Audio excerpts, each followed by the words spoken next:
Hello అండి అందరికీ. అందరు ఎట్లున్నారు? సుషి లవర్స్‌కి పబ్లిక్స్‌లో ఉన్న ఒక మంచి డీల్ గురించి చెప్తా మీకు. బయట మనం ఎక్కడ తీసుకోవాలన్నా సుషి ఎంతైతది మనకి మినిమమ్ $8 నుంచి $12 వరకు అలా ఉంటాయి గదా! ప్రైజెస్. సో, పబ్లిక్స్‌లో మాత్రం ఎవ్రీ వెడ్నెస్‌డే $5కే సేల్ చేస్తారు. ఇది ఎంతమందికి తెలుసు? నాకు తెలిసి చాలా తక్కువ మందికి తెలిసుంటది. నాకు గూడా తెలవదసలు ఇందులో నేను వర్క్ చేసేదాకా. నేను ఇందులో క్యాషియర్‌గా చేస్తున్నా. సో, ఎవ్రీ వెడ్నెస్‌డే రోజు మనకిలా $5కే సేల్ చేస్తారనమాట.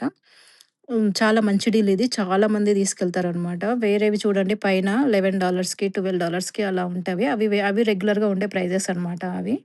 ఇవి వెడ్నెస్‌డే మాత్రం ఎవ్రీ వెడ్నెస్‌డే మనకి ఇలా పెడతారు $5కే. చాలా గుడ్ డీల్ అనమాట ఇది. ఈ $5 సుషి అనేది మనకి నైట్ 8 పీఎం వరకే పెడతారనమాట. 8 పీఎం తర్వాత ఎళ్తే మాత్రం మనకి ఉండవసలు అన్నీ అయిపోతాయి. ఒక్కటి కూడా దొరకవు. సో, పబ్లిక్స్‌లో మీకు తెలవని విషయాలన్నీ తెలుసుకోవాలనుకుంటే నా ఛానెల్ సబ్స్క్రైబ్ చేయండి. Thank you. బాయ్.